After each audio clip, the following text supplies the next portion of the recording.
Femme de triomphe, j'espère que vous allez toutes bien. Aujourd'hui, je viens vous parler d'une icône que vous connaissez toutes qui s'appelle Jackie Kennedy, la veuve de Fitzgerald Kennedy, grand cinquième président des États-Unis et qui est une femme qui a marqué son temps en étant non seulement une icône de mode, mais aujourd'hui, on va parler d'elle dans les 5 qualités qui font d'elle le féminin par excellence et nous allons voir s'il est possible que vous puissiez en tant que femme noire adapter ces choses-là à votre réalité. On se retrouve tout de suite après le générique.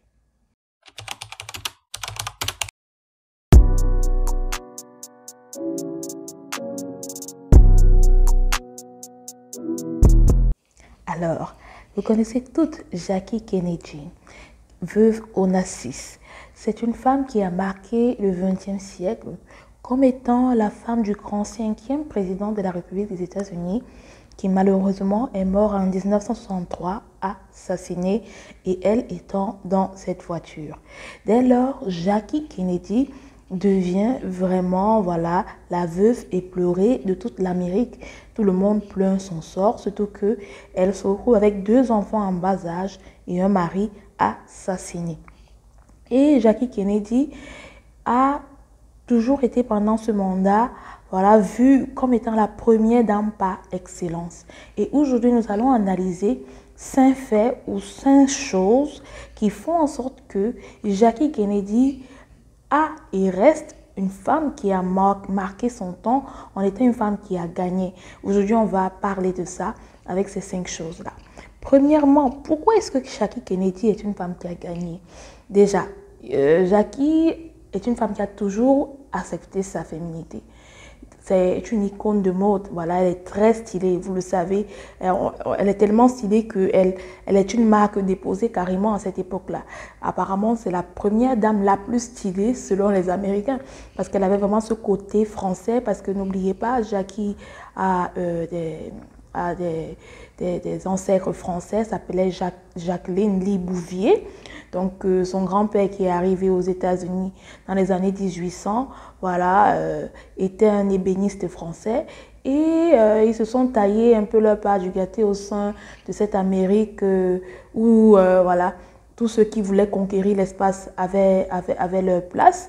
Et c'est comme ça qu'elle naît dans cette famille d'aristocrates-là, où elle développe vraiment ce sens du style.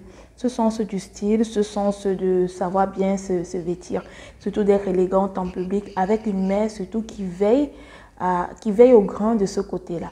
Donc, vous voyez que quand les magazines comme Vogue et plein d'autres sont la catapulte comme une icône de la mode, ce n'est pas pour rien. C'est parce que c'était une femme qui était très classe, très classique, qui n'était pas dans l'exubérance, mais c'était vraiment une première dame, toute élégante, toujours bien vêtue, toujours avec une coupe impeccable, du Chanel. C'est vraiment, elle fait partie des femmes qui ont lancé vraiment le tailleur Chanel.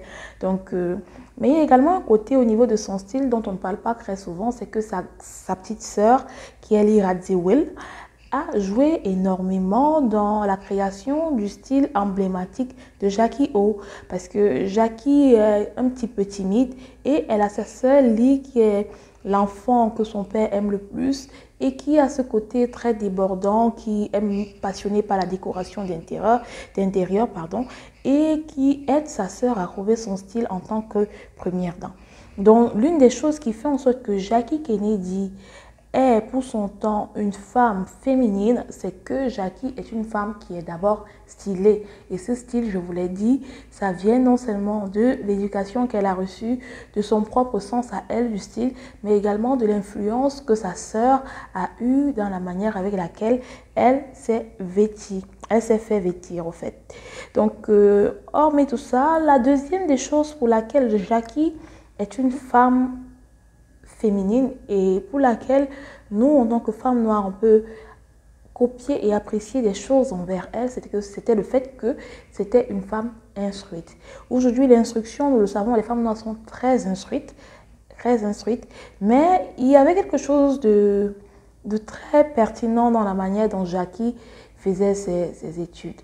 Elle a fait des études dans des écoles privées, bien évidemment. Elle était catholique, Donc, son père a tenu à ce que, bien qu'il est divorcé avec sa mère, que Jackie et sa sœur, voilà, aient une éducation catholique.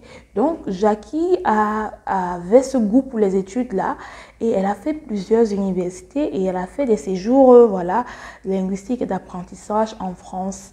Donc, Jackie est passée par la Sorbonne.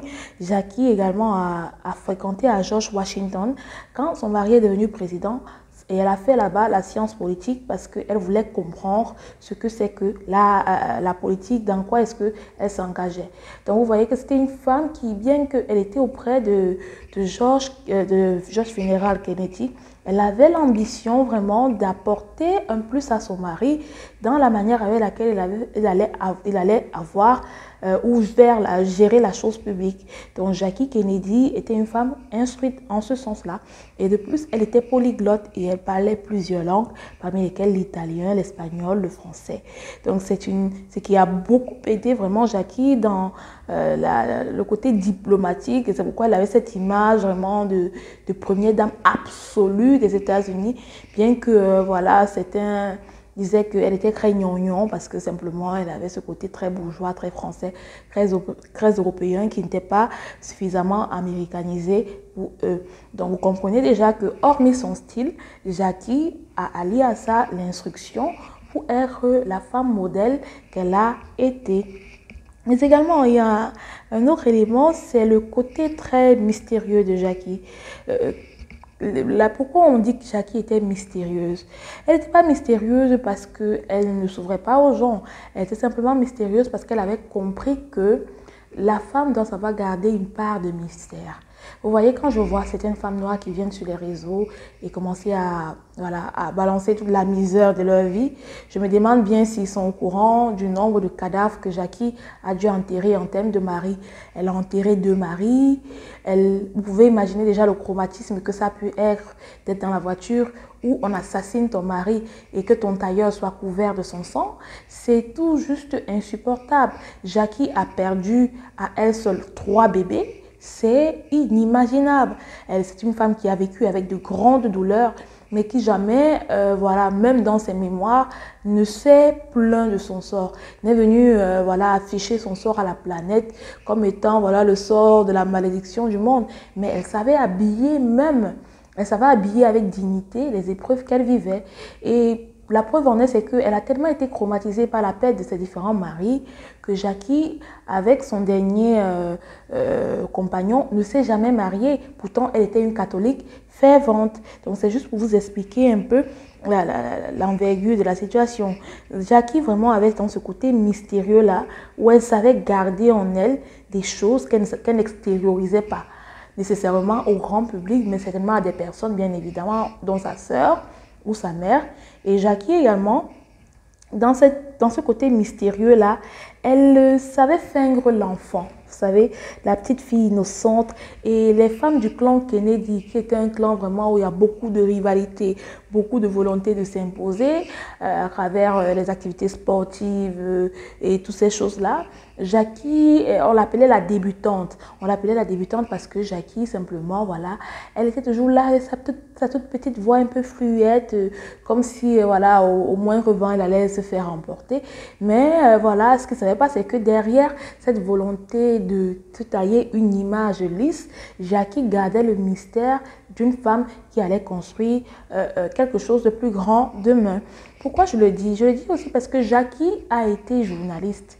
Et il faut savoir que la manière avec laquelle elle rencontre John Fitzgerald Kennedy, c'est quand il est en train de devenir voilà, sénateur pour les États-Unis.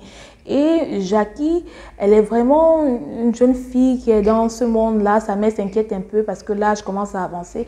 Elle se demande bien avec qui sa fille va se caser. Mais Jackie finit par mettre le gratin sur l'homme le plus en vue, voilà, qui était John Fitzgerald Kennedy à cette époque-là. Et elle marie donc ce célibataire-là avec qui elle a une différence de plus de 10 ans. Et ça ne la dérange pas plus que ça. Donc voilà un peu...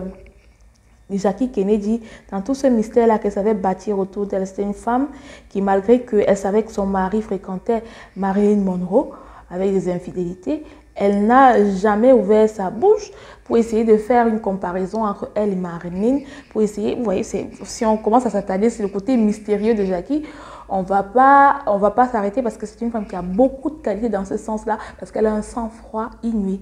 Ça, il faut vraiment l'avouer.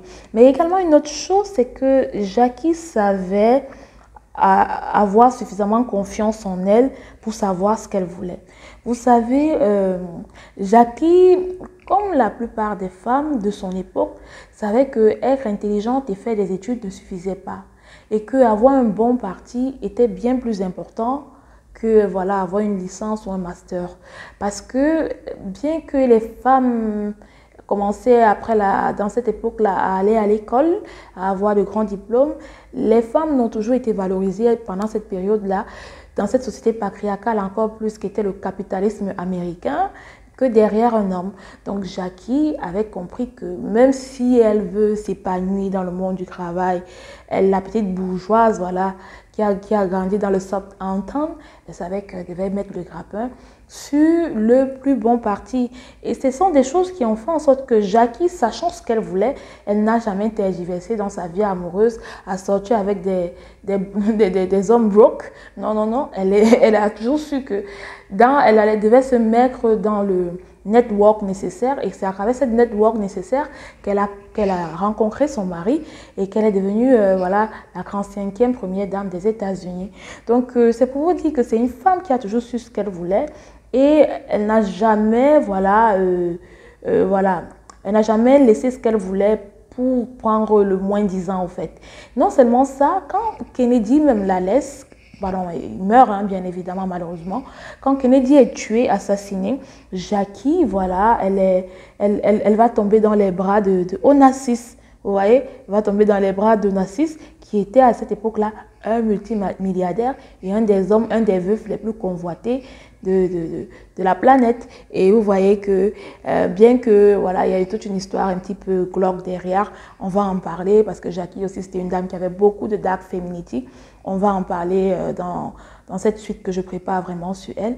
Mais Jackie reste vraiment une femme qui savait ce qu'elle voulait, savait qu'elle voulait des hommes puissants, elle savait qu'elle n'avait pas le droit de tomber dans la pauvreté, elle savait que les hommes avec lesquels elle était, c'était des hommes qui devaient l'assurer non seulement son bien-être et qu'elle n'avait pas besoin de quoi que ce soit pour leur prouver qu'elle le valait bien.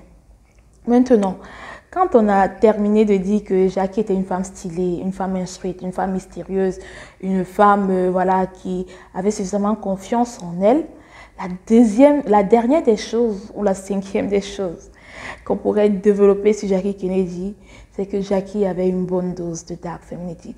Je ne vais pas, dans cette vidéo, aborder ça dans le sens concret de ce que je veux le dire. Quand je dis dans le sens concret, c'est dans la mesure où je vous donne amplement davantage d'explications. Ça va venir dans une autre vidéo parce qu'elle a beaucoup de doses de dark femininity. Il faut savoir que Jackie, mais je tiens vraiment à recrasser de manière historique, pourquoi Jackie avait cette bonne dose de dark femininity. Quand Jackie naît dans sa famille, son père n'aime pas trop cette petite enfant timorée. Pas qu'il n'aime pas sa fille, mais il préfère plus sa sœur. Donc elle grandit dans cet environnement de concurrence avec sa petite sœur qui est Lee Radziwill. Et Lee, c'est un peu la petite charmante qui a tous les hommes à ses pieds. Et Jackie, voilà, c'est la fille la bobo qui aime l'école, la bobo qui aime les choses d'instruction, qui aime l'art, qui aime la littérature. Et Lee, c'est un peu la fille un peu flamboyante, que son papa aime, la toute chouchoutée. Donc, Jackie, toujours dans son esprit, elle a toujours été quelque part en concurrence avec sa sœur. Et sa sœur s'est mariée avec des hommes vraiment qui ne lui ont pas toujours apporté le bonheur. Mais Jackie a aussi, malgré parfois une vie sentimentale pas évidente, su tirer le meilleur parti de tout ce qui se présentait à elle. Et un de ses meilleurs partis, c'était Onassis. Aristote Onassis. Et il faut savoir que Aristote Onassis, bien avant Jackie, était l'amant de sa sœur Lee Radziwill. Donc je vais m'arrêter là parce que c'est toute une autre vidéo qui va venir sur le cas de la dark femininity de Jackie O, comment elle a fait pour se marier avec l'amant de sa sœur. Donc, je vous conseille de lire déjà ce que j'ai mis en anglais communauté, où je vous parle un peu de cette histoire-là, un peu grégloque, mais on va parler vraiment du pourquoi. Pour savoir que Jackie n'est pas devenue Jackie O pour rien. Elle est devenue la marque déposée Jackie O parce qu'elle avait aussi cette bonne dose de Dark Femininity où se prioriser et prioriser l'avenir de ses enfants et de sa famille était la première des choses qui était dans son esprit. Voilà. Donc d'ici à là, Dame de Triomphe, portez-vous bien.